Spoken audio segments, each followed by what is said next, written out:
Good morning दोस्तों। तो चलिए एक बार फिर से most important current affairs and GK GS लेके आए हैं, जो कि तमाम एग्जाम जो आने वाले हैं उन सभी में महत्वपूर्ण होगा। तो आइए आप लोग भी सीट लगाइए और देखिए कितना सही हो पा रहा है, इसका मूल्यांकन जरूर कीजिएगा। तो आप लोगों से रिक्वेस्ट है कि जिन दोस्तों ने अभी तक सब्सक्राइब नहीं किए हैं वो सब्सक्राइब कर लें, और आने वाले हर एक एग्जाम के लिए महत्वपूर्ण होगा, क्योंकि हर एक एग्जाम में करंट अफेयर्स की 15 से 20 क्वेश्चन पूछे जा रहे हैं। देखिए पहला क्वेश्चन है, बहुत वीवीआई है। देखिए कह रहा है, भारत के मंगलयान की बैटरी और ईंधन खत्म होते ही इसे अक्टूबर 2022 में अलविदा कह दिया। इसे कब लॉन्च किया गया था? बहुत वीवीआई क्वेश्चन है। आंसर इसका हो जाएगा 5 नवंबर 2013। आंसर नंबर इसका बी हो जाएगा। 5 नवंबर 2013 को मंगलयान को जो है लॉन्च किया गया था, और 24 सितंबर 2014 को यह मंगल की कक्षा में पहुंच चुका था। और उसके बाद जो है यह उसके कक्षा में चक्कर लगा रहा था, लेकिन क्या हुआ कि वहाँ पे मंगलयान में जो बैटरी लगी हुई थी वो ख़त्म हो गई, यानी उसका जो भी पावर था वो ख़त्म हो गया, जिसके कारण क्या हुई, इन्होंने जो पृथ्वी से इनका कनेक्शन टूट गया और ये अलविदा कह दिए। तो ध्यान रखिएगा 5 नवंबर 2013 को लॉन्च किया गया था। बहुत वीवीआई क्वेश्चन है। चलिए अगला क्वेश्चन देखते हैं। नेक्स्ट क्वेश्चन है, करें मंगलयान की बैटरी और ईंधन खत्म होने की मुख्य वजह क्या है जिससे यह मिशन समाप्त हो गया? तो ध्यान रखिएगा आंसर क्या हो जाएगा। आंसर नंबर बी हो गया। मंगलयान पर 7 घंटे से ज़्यादा ग्रहण लग चुका था, जिसके कारण कि क्या हुआ, मंगलयान में जो ईंधन के रूप में बैटरी का उपयोग किया जा रहा था वह खत्म हो चुका था और पृथ्वी से इसका कनेक्शन टूट गया। ध्यान रखिएगा मंगल ग्रह पर बार बार जो है ग्रहण लग रहा था, और इसकी बैटरी का क्षमता बहुत ज़्यादा नहीं होने के कारण जो है बैटरी खत्म हो गई। ध्यान रखिएगा इसमें जो ईंधन के रूप में यूज हो रहा था, वैसे तो सोलर पैनल का उपयोग किया जाता है, लेकिन आकस्मिक कारण से इसमें बैटरी भी दी गई थी जो कि इसका उपयोग किया जा सके। ध्यान रखिएगा सोलर एनर्जी से भी चलता था, लेकिन क्या हुआ कि आपातकालीन के लिए बैटरी लगाई गई थी। तो चलिए बहुत वीवीआई क्वेश्चन है, ध्यान रखिएगा। ऑप्शन नंबर इसका बी हो जाएगा। मंगल पर 7 घंटे से ज़्यादा ग्रहण लगने के कारण यह मिशन समाप्त हो गया, यानी मानव का इस मंगलयान जो छोड़ा गया था इससे कनेक्शन टूट गया। तो आंसर नंबर बी हो जाएगा। नेक्स्ट क्वेश्चन है, राष्ट्रपति ने स्वैच्छिक सर्वेक्षण ग्रामीण एसएसजी 2022 के तहत बड़े राज्यों की श्रेणी में पहला पुरस्कार किस राज्य को दिया गया? ध्यान रखिएगा आंसर नंबर इसका हो जाएगा तेलंगाना। ठीक है, ऑप्शन नंबर बी हो जाएगा। तेलंगाना को जो है स्वैच्छिक सर्वेक्षण ग्रामीण के तहत बड़े राज्यों की श्रेणी में प्रथम पुरस्कार दिया गया। 2 अक्टूबर को यह महात्मा गांधी की जयंती पर दिया गया। किसके द्वारा? तो राष्ट्रपति के द्वारा, द्रौपदी मुर्मू के द्वारा। दूसरा स्थान जो है हरियाणा का है। तो ध्यान रखिएगा पहला स्थान तेलंगाना का, दूसरा हरियाणा का। बहुत इंपॉर्टेंट क्वेश्चन है ये। इसमें जितने भी क्वेश्चन है बहुत इंपॉर्टेंट है, तो पूरे वीडियो को आप जरूर देखिएगा। चलिए अगला क्वेश्चन है, स्वच्छ सर्वेक्षण ग्रामीण एसएसजी 2022 के तहत छोटे राज्यों की यूटी की श्रेणी में पहला पुरस्कार किस राज्य को मिला है? तो ध्यान रखिएगा छोटे राज्य की सूची में जो है अंडमान और निकोबार को मिला है।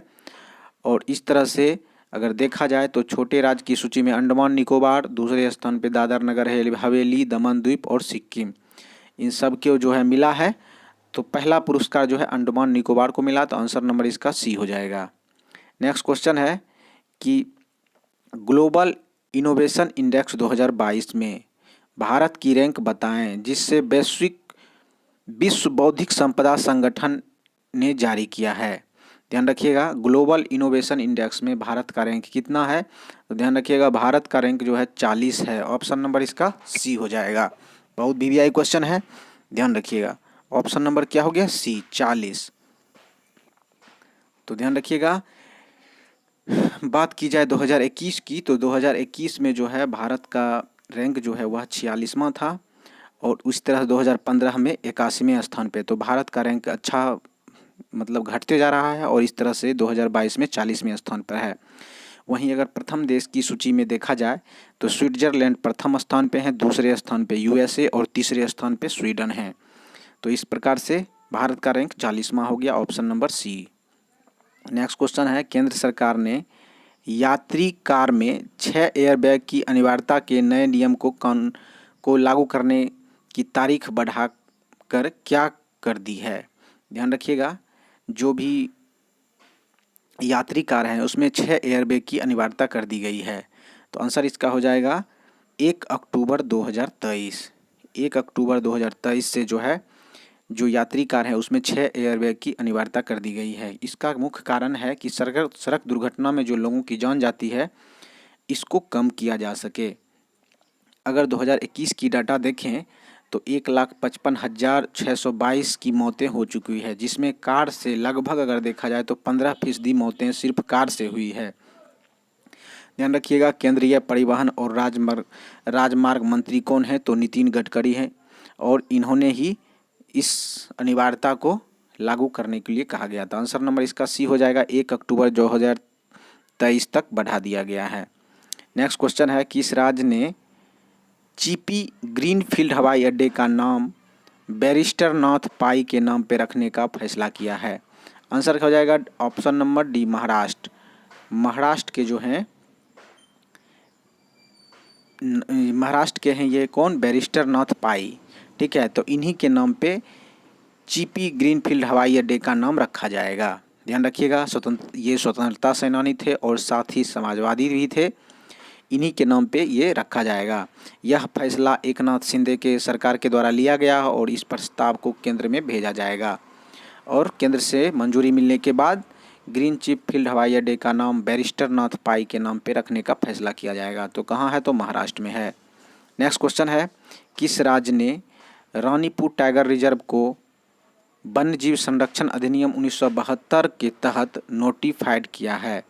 तो ध्यान रखिएगा, आंसर इसका हो जाएगा Uttar Pradesh. Option number C हो जाएगा, रानीपुर टाइगर रिजर्व को वन्यजीव संरक्षण अधिनियम के तहत 1972 के तहत नोटिफाइड किया। तो कहाँ पे है, तो उत्तर प्रदेश में।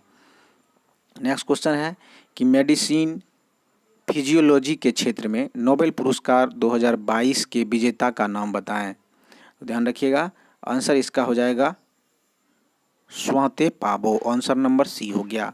स्वाते पाबो को जो है मेडिसिन के लिए नोबेल प्राइज़ 2022 के विजेता घोषित किया गया है। ये जो है स्वीडन के हैं और नोबेल प्राइज़ की घोषणा जो है स्वाते पाबो को सबसे पहले किया गया, क्योंकि सबसे पहले जो है मेडिसिन के क्षेत्र में ही घोषणा होती है। नोबेल प्राइज़ 6 क्षेत्रों में दिया जाता है और अल्फ्रेड नोबेल की याद में, यानी उसकी जो वसीयत थी उसी के पैसे से दी जाती है। नोबेल प्राइज़ जो है आपको बता दिए कि 6 क्षेत्र में मिलता है। ध्यान रखिएगा, बहुत इंपॉर्टेंट क्वेश्चन है। तो आंसर नंबर हो जाएगा सी, मेडिसिन के क्षेत्र में स्वाते पाबो को दिया गया। नेक्स्ट क्वेश्चन है, आप लोगों से रिक्वेस्ट है कि जिन दोस्तों ने अब तक सब्सक्राइब नहीं किया वो प्लीज़ जो है सब्सक्राइब कर लें और दोस्तों को भी शेयर करें। आप लोगों से रिक्वेस्ट है, आप ज़रूर सपोर्ट कीजिए, क्योंकि आप ही के सपोर्ट से मेरा भी हेल्प हो सकता है। तो ध्यान रखिएगा, आप लोग शेयर भी कीजिए और लाइक भी कर दीजिए और सब्सक्राइब तो ज़रूर कर लीजिएगा। नेक्स्ट क्वेश्चन देखते हैं, मेडिसिन के क्षेत्र में किस उपलब्धि यानी रिसर्च के लिए वैज्ञानिक स्वाते पाबो को नोबेल पुरस्कार 2022 से चुना गया। तो ध्यान रखिएगा, आंसर इसका जो है हो जाएगा, आंसर हो जाएगा डी, यानी विलुप्त होमिनिन और मानव विकास के जीनोम से संबंधित खोज। ध्यान रखिएगा, ये जो है विलुप्त होमिनिन और मानव विकास के जीनोम से संबंधित खोज, इन्हीं के लिए जो है इन्हें दिया गया। अगर हम कहें तो क्रमिक विज्ञान की खोज के लिए, क्रमिक विकास की खोज के लिए जो है इन्हें स्वाते पाबो को दिया गया।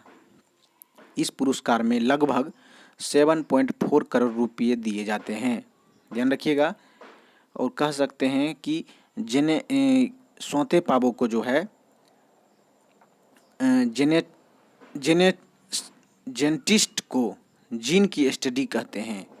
यानी जो है इन्होंने जो खोज की थी जेनेटिस्ट कि जीव जो होती है उसकी स्टडी करते हैं और इसी से संबंधित इन्होंने खोज किया है जीनोम का, और जिसके कारण इन्हें दिया गया है। तो ध्यान रखिएगा, स्वतः पावो को जो है नोबेल पुरस्कार विलुप्त होमिनिन और मानव विकास के जो जीनोम है यानी जीन है उससे संबंधित खोज के लिए इन्हें दिया गया।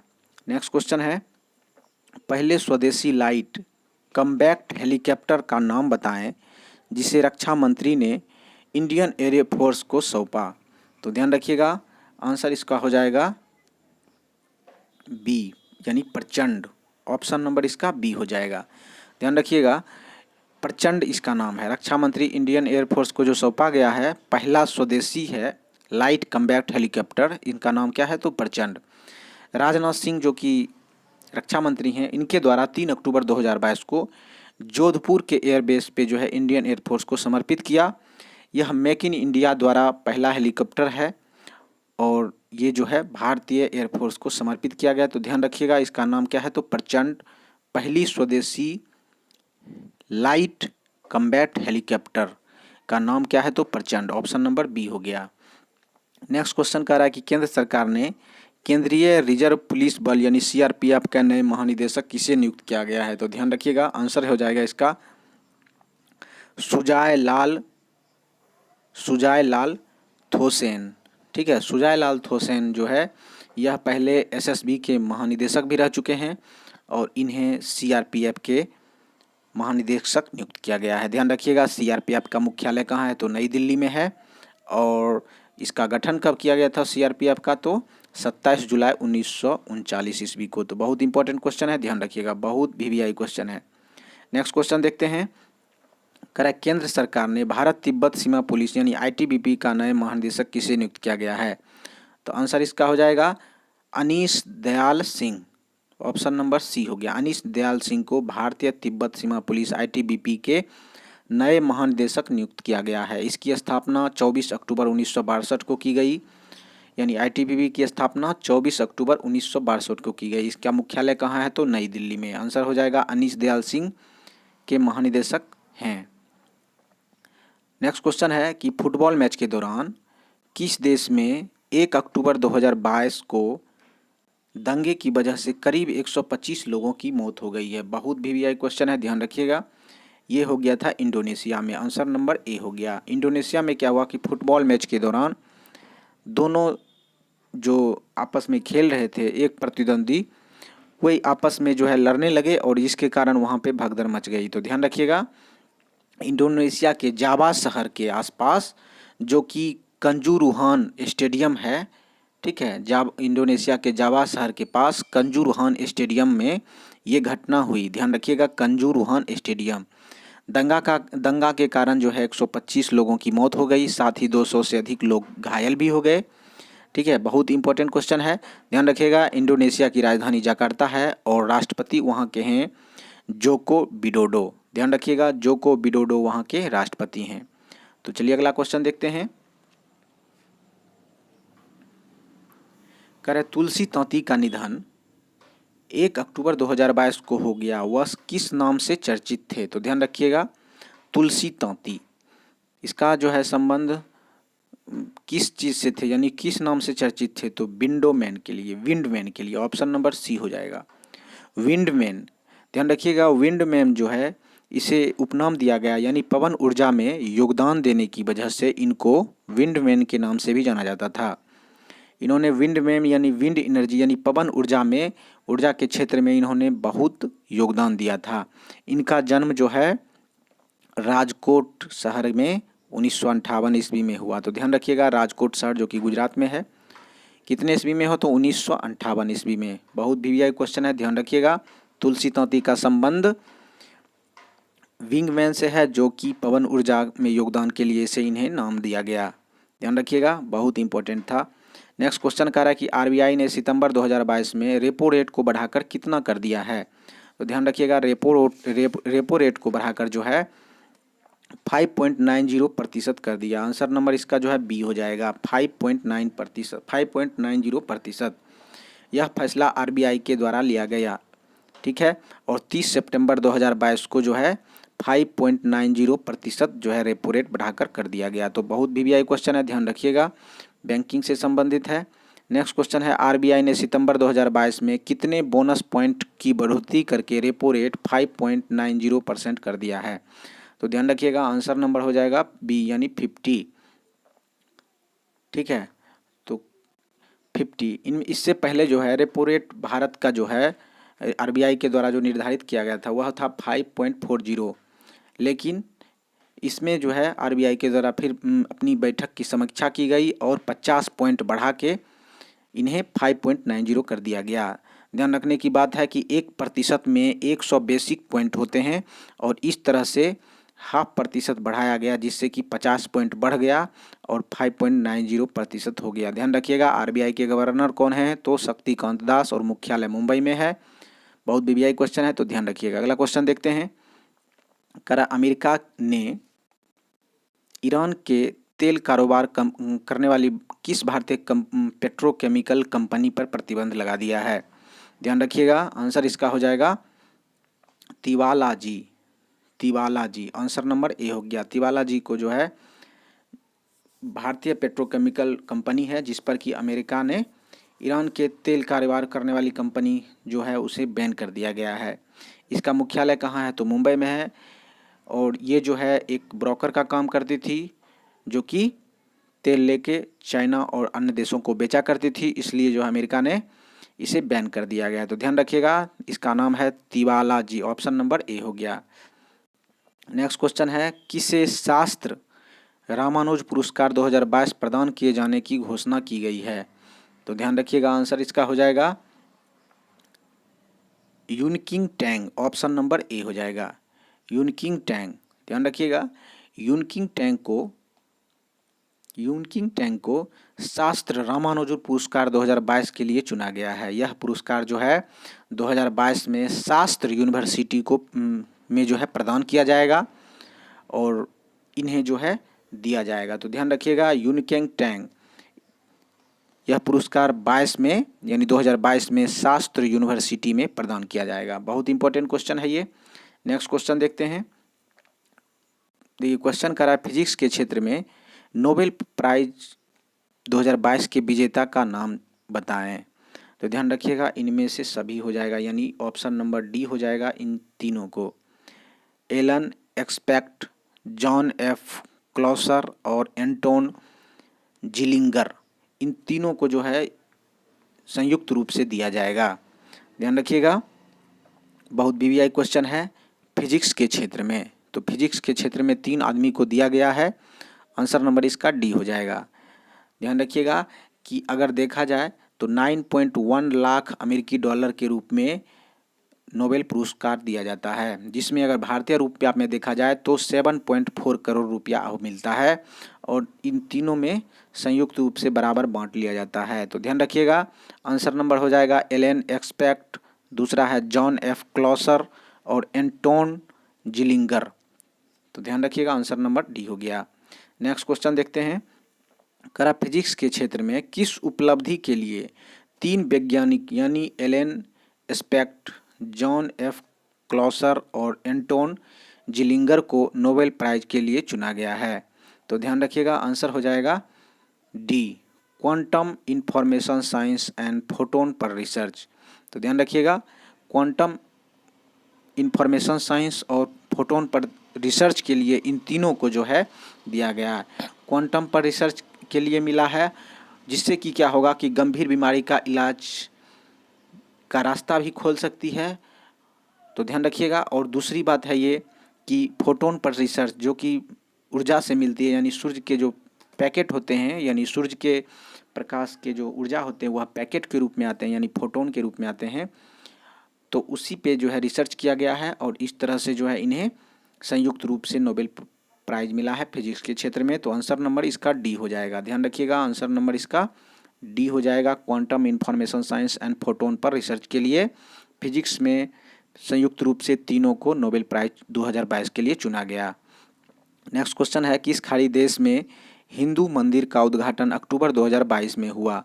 तो ध्यान रखिएगा, हिंदू मंदिर का जो उद्घाटन हुआ है 2022 में वह हुआ है यूएई में, ऑप्शन नंबर बी हो जाएगा। ध्यान रखिएगा, यूएई में।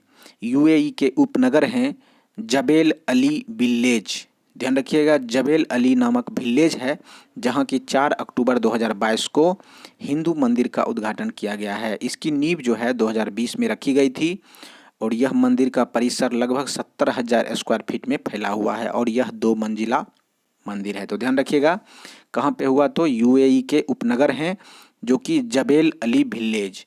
ध्यान रखिएगा आंसर नंबर बी हो गया। नेक्स्ट क्वेश्चन है, किस राज्य के गांव की पंचायत पुल्लमपारा देश की पहली पूर्ण डिजिटल पंचायत बनी है? तो ध्यान रखिएगा आंसर नंबर जो है इसका हो जाएगा डी, केरल।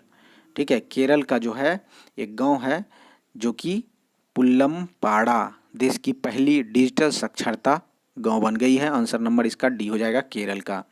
अगला क्वेश्चन देखिए, आप लोगों से रिक्वेस्ट है कि जिन दोस्तों ने सब्सक्राइब नहीं किए हैं प्लीज़ सब्सक्राइब कर लें, और आप इतना तो ज़रूर कर सकते हैं हेल्प के लिए, और लाइक कर दें और शेयर भी कर सकते हैं। चलिए अगला क्वेश्चन कह रहा है कि केरल के किस जिले में स्थित पुल्लमपारा गांव पंचायत अपने निवासियों के बीच पूर्ण डिजिटल साक्षरता प्राप्त करने वाली देश की पहली ग्राम पंचायत बन गई है? तो ध्यान रखिएगा आंसर हो जाएगा तिरुवनंतपुरम। आंसर नंबर बी हो जाएगा, तिरुवनंतपुरम। तिरुवनंतपुरम में जो है वहाँ के लोगों को डिजिटल शिक्षा भी दी गई, साथ ही सभी ज़रूरतों का काम जो है जो इंटरनेट से हो सकता है उन्हीं से किया जाता है, और इस प्रकार से पूर्ण डिजिटल साक्षरता वाला गांव जो है बन गया है तिरुवनंतपुरम का पंचायत, जो कि केरल के एक जिला है। तो ध्यान रखिएगा आंसर नंबर बी हो गया। नेक्स्ट क्वेश्चन कह रहा है कि गंगा नदी डॉल्फिन दिवस कब मनाया जाता है? तो गंगा नदी डॉल्फिन दिवस जो है कब मनाया जाता है? तो 5 अक्टूबर को मनाया जाता है। आंसर नंबर क्या हो जाएगा, सी हो जाएगा, 5 अक्टूबर को मनाया जाता है। गंगा नदी में जो डॉल्फिन है उसके संरक्षण को लेके भारत सरकार ने गंगा नदी डॉल्फिन दिवस मनाने की घोषणा किया और 5 अक्टूबर को जो है गंगा नदी डॉल्फिन दिवस मनाया जाता है। ध्यान रखिएगा डॉल्फिन के संरक्षण के लिए। कह रहा दुनिया का सबसे बड़ा चीनी उत्पाद और उपभोक्ता कौन सा देश बन गया है? तो ध्यान रखिएगा आंसर हो जाएगा इसका भारत। भारत जो है अभी वर्तमान में चीनी का सबसे बड़ा उत्पादक और उपभोक्ता दोनों बन गया है। ध्यान रखिएगा आंसर हो गया भारत। उत्पादन और उपभोग में दुनिया का प्रथम देश भारत बन गया, साथ ही निर्यात के मामले में अगर देखा जाए तो दूसरे स्थान पे है। निर्यात के मामले में दूसरे स्थान पे है, जबकि उत्पाद और उपभोक्ता के स्थान मामले में देखा जाए तो पहले स्थान पे है। बहुत बीबीआई क्वेश्चन है। चलिए नेक्स्ट क्वेश्चन देखते हैं। वर्ष 21-22 में भारत ने कितनी चीनी उत्पादन किया जिससे वह दुनिया का सबसे बड़ा चीनी उत्पादक और उपभोक्ता बन गया है? तो आंसर इसका हो जाएगा 359 lakh metric ton. 359 lakh metric ton जो है चीनी उत्पादन किया भारत, और इसका उपभोक्ता भी रहा। तो ध्यान रखिएगा आंसर नंबर ए हो जाएगा। जबकि दूसरे स्थान पे देखा जाए तो दूसरे स्थान पे ब्राज़ील है जो कि 322 लाख मीट्रिक टन चीनी का उत्पादन किया है। तो ध्यान रखिएगा बहुत इंपॉर्टेंट क्वेश्चन है। निर्यात के मामले में देखा जाए तो भारत ने लगभग 109.8 मीट्रिक टन का निर्यात किया है, जो कि निर्यात के मामले में भारत दूसरे स्थान पे है। तो ध्यान रखिएगा बहुत इंपॉर्टेंट क्वेश्चन है। कह रहा है WHO ने गाम्बिया में 66 बच्चों की मौत के बाद किस भारतीय फार्मा कंपनी के 4 कप कोल्ड सिरप को लेकर अलर्ट जारी कर दिया है? तो ध्यान रखिएगा आंसर हो जाएगा ए, मेडेन फार्मास्यूटिकल्स लिमिटेड। इनके तहत 4 कप कोल्ड सिरप को जो है अलर्ट जारी कर दिया है, क्योंकि गाम्बिया के जो शहर हैं वहाँ पे 66 बच्चों की मौत हो गई है। ध्यान रखिएगा गाम्बिया की जो राजधानी है वह बंजूल है, और वहाँ के राष्ट्रपति कौन हैं? तो अदामा बैरो। ध्यान रखिएगा बहुत इंपॉर्टेंट है। WHO ने कहा कि डायएथिलीन ग्लाइकॉन और एथिलीन ग्लाइकॉन जो कि इस कफ सिरप में पाया गया था, जो कि बहुत काफ़ी जहरीले होते हैं, और इसी के कारण जो है बच्चे की मौत हो गई। तो ध्यान रखिएगा बहुत इंपॉर्टेंट क्वेश्चन है ये। नेक्स्ट क्वेश्चन है कि रसायन विज्ञान के क्षेत्र में नोबेल पुरस्कार यानी नोबेल प्राइज 2022 के विजेता का नाम बताएं। तो 2022 में जो है नोबेल पुरस्कार खास करके रसायन विज्ञान के लिए किसे मिला है? तो आंसर नंबर इसका डी हो जाएगा। ध्यान रखिएगा, कैरोलिन के बटोजी और कार्ल बेरी शार्पलेस और मोर्टन मेलडाल, इन तीनों को संयुक्त रूप से जो है रसायन विज्ञान का यानी केमिस्ट्री का नोबेल पुरस्कार दिया गया है। ध्यान रखिएगा, कैरोलिन और बटोजी जो है यह यूएसए के हैं यानी अमेरिका के हैं, यूएसए। और उसी तरह से कार्ल बेरी शार्पलेस भी यूएसए के हैं। और तीसरा जो है मर्टेल मेलडाल, ये डेनमार्क के हैं। ठीक है, तो ध्यान रखिएगा, इन तीनों को संयुक्त रूप से रसायन के क्षेत्र में नोबेल पुरस्कार दिया गया है। बहुत वीवीआई क्वेश्चन है, ध्यान रखिएगा।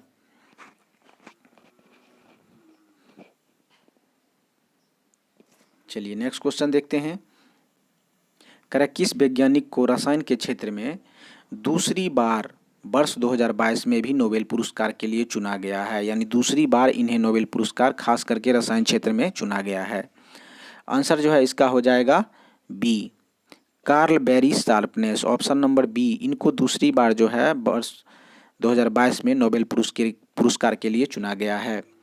यह जो है यूएसए के वैज्ञानिक हैं और इन्होंने पहला नोबेल पुरस्कार 2001 में जीता था। ध्यान रखिएगा, एक्सीडेशन रिएक्शन के कारण, एक्सीडेशन रिएक्शन जो होती है इससे जुड़ी खोज के लिए इन्हें रसायन शास्त्र में नोबेल पुरस्कार कब मिला था? तो 2001 में। और इन्हें फिर से 2022 में नोबेल पुरस्कार मिला गया जो कि रसायन के क्षेत्र में है। तो बहुत वीवीआई क्वेश्चन है, ऑप्शन नंबर इसका बी हो जाएगा, कार्ल बेरी शार्पलेस, जो कि यूएसए के हैं।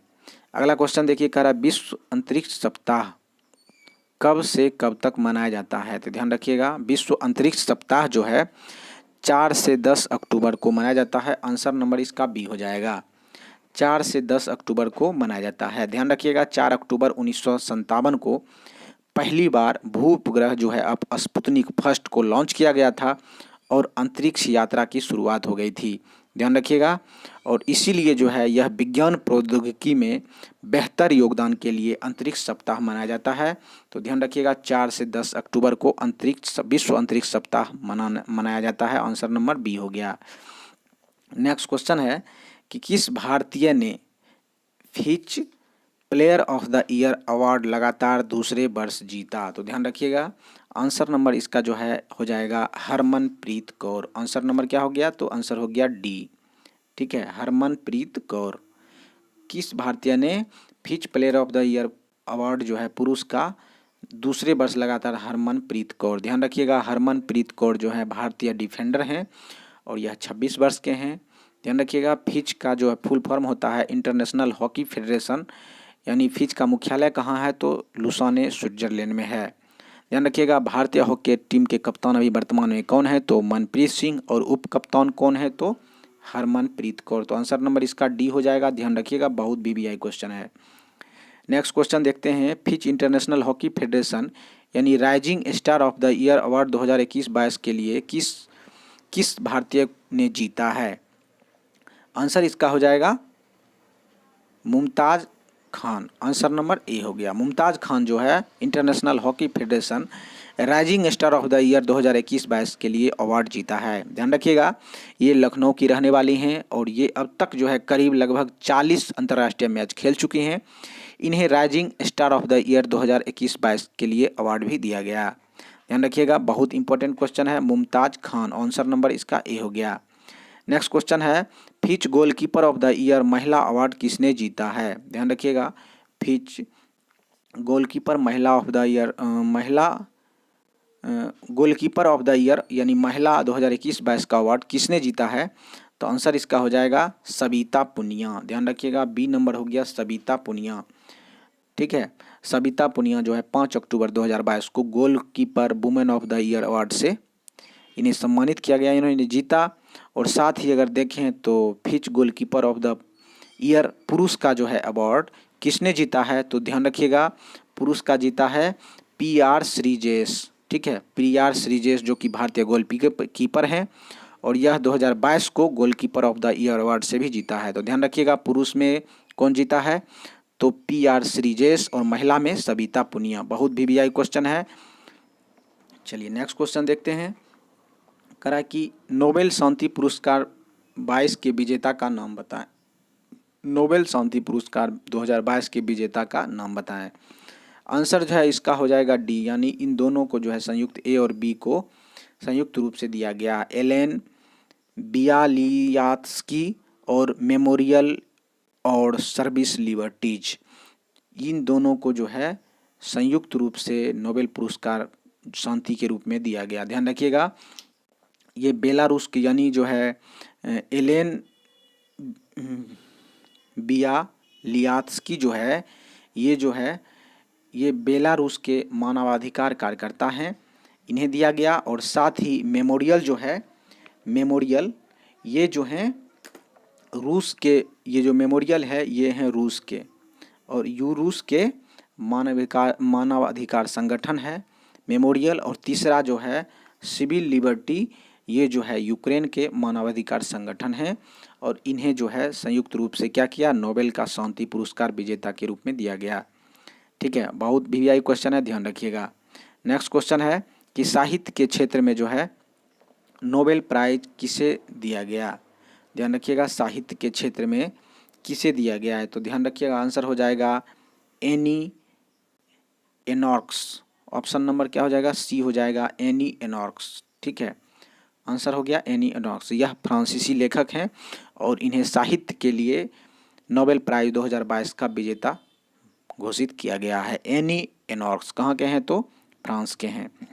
नेक्स्ट क्वेश्चन है, देखिए नोबेल पुरस्कार से संबंधित इसमें सारा एक साथ लिख दिए हैं कि मेडिसिन से संबंधित जो है कौन कौन है, तो स्वाते पाबो जो कि स्वीडिश वैज्ञानिक हैं।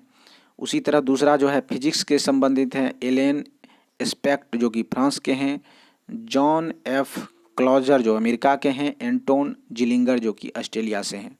ठीक है, केमिस्ट्री का आप देखा जाए तो कैरोलिन के बट्टिजिक अमेरिका से हैं, और कार्ल बेरी शार्पलेस अमेरिका से हैं, और मार्टिन मेंडल डेनमार्क से हैं।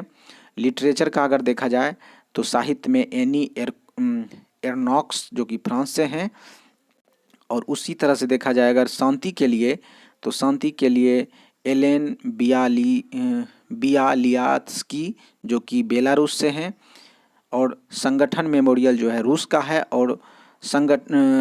और सिविल लिबर्टी जो है यूक्रेन का मानवाधिकार संगठन है। इन तीनों को जो है संयुक्त रूप से क्या किया, शांति का नोबेल पुरस्कार मिला है। अर्थशास्त्र का अभी तक जो है यह वीडियो बनाने की घोषणा नहीं हुई, यानी जब तक वीडियो बन रहा था तब तक घोषणा नहीं हुई है। चलिए अगला देखते हैं। कह रहा है कि आरबीआई ने डेबिट और क्रेडिट कार्ड से भुगतान के लिए किस सिस्टम को लागू किया है। ध्यान रखिएगा आंसर हो जाएगा टोकनाइजेशन। ऑप्शन नंबर बी हो जाएगा। ध्यान रखिएगा टोकनाइजेशन आरबीआई के द्वारा जो है किया गया है। अक्टूबर 2022 में क्रेडिट कार्ड और डेबिट कार्ड पर टोकनाइजेशन का नियम लागू किया गया है। इसका मकसद है कि ऑनलाइन बैंकिंग जो होती है उसके फ्रॉड को रोकना। तो आंसर नंबर क्या हो जाएगा, आरबीआई ने डेबिट कार्ड और क्रेडिट कार्ड के भुगतान के लिए नए सिस्टम को जो लागू किया है टोकनाइजेशन। ऑप्शन नंबर क्या हो गया, बी हो गया। बहुत वीवीआई क्वेश्चन है ये। अगला क्वेश्चन है, किस आयोग ने एक्टर पंकज त्रिपाठी को नेशनल आइकन घोषित किया है। ध्यान रखिएगा आंसर हो जाएगा इसका निर्वाचन आयोग। आंसर नंबर सी हो गया। निर्वाचन आयोग जो है पंकज त्रिपाठी को नेशनल आइकन घोषित किया है। निर्वाचन आयोग की घोषणा किया है। निर्वाचन आयोग के मुख्य चुनाव अधिकारी कौन है, तो राजीव कुमार हैं, और उन्होंने ही घोषणा किया है कि पंकज त्रिपाठी को निर्वाचन आयोग का आइकन घोषित किया गया। साथ ही उन्होंने सिफारिश की है कि अब लोगों को वोट डालने के लिए जागरूक करेंगे कौन, तो पंकज त्रिपाठी। तो बहुत वीवीआई क्वेश्चन है। आंसर नंबर हो गया निर्वाचन आयोग के द्वारा पंकज त्रिपाठी को नेशनल आइकन घोषित किया है। चलिए अगला क्वेश्चन देखते हैं। कह रहे वायु सेना दिवस कब मनाया जाता है। बहुत वीवीआई क्वेश्चन है। तो वायु सेना दिवस जो है 8 अक्टूबर को मनाया जाता है। ऑप्शन नंबर क्या हो जाएगा, डी हो जाएगा। ध्यान रखिएगा 8 अक्टूबर को वायुसेना दिवस मनाया जाता है। 8 अक्टूबर 1932 को वायुसेना की स्थापना दिवस हुई थी, और इसीलिए जो है 8 अक्टूबर को वायुसेना दिवस मनाया जाता है। वायुसेना दिवस का जो आदर्श वाक्य है वह नभम दृश्यम दीप्तम, जिसका कि अर्थ होता है गर्व के साथ आकाश को छूना। ध्यान रखिएगा, यह वाक्य गीता से लिया गया है और गीता के 11वें अध्याय से लिया गया है। क्या लिया गया है? तो नभम दृश्यम दीप्तम, गर्व के साथ आकाश को छूना, जो कि एयरफोर्स का आदर्श वाक्य है। तो आंसर नंबर इसका डी हो जाएगा 8 अक्टूबर। अगला क्वेश्चन देखते हैं। Correct, gas authority of India limited यानी गेल के नए चेयरमैन और मैनेजिंग डायरेक्टर का पदभार किसने संभाला है? तो गैस अथॉरिटी यानी गेल का नया चेयरमैन कौन बन गया है? तो आंसर हो जाएगा Sandeep Kumar Gupta. Answer number A हो गया, संदीप कुमार गुप्ता। ध्यान रखिएगा, इन्हें 3 अक्टूबर 2022 को गेल के नए चेयरमैन नियुक्त किया गया है। ये मनोज जैन की जगह लेंगे, यानी मनोज जैन रिटायर हुए तो इनके स्थान पे अब संदीप कुमार गुप्ता ग्रहण करेंगे। दूसरी बात यह है कि संदीप कुमार गुप्ता का कार्यकाल जो है 2026 तक रहेगा। ध्यान रखिएगा, संदीप कुमार गुप्ता का कार्यकाल 2026 तक रहेगा। यह 56 वर्ष के हैं और गेल की स्थापना कब हुई थी? तो 1984 ईस्वी में। भारत की नवरत्न कंपनी गेल है और इसका मुख्यालय जो है नई दिल्ली में है। तो बहुत वीवीआई क्वेश्चन है, ध्यान रखिएगा। इसका मैनेजिंग डायरेक्टर कौन है? तो संदीप कुमार गुप्ता। आप लोगों से रिक्वेस्ट है कि जिन दोस्तों ने अभी तक सब्सक्राइब नहीं किए हैं प्लीज़ सब्सक्राइब करके दोस्तों को भी शेयर करें। तो ध्यान रखिएगा, बिल्कुल सब्सक्राइब कर लीजिए और बेल आइकन को भी दबा लीजिएगा ताकि आपको नोटिफिकेशन बार बार मिलता रहेगा। तो आज के लिए यहीं तक, थैंक यू, धन्यवाद।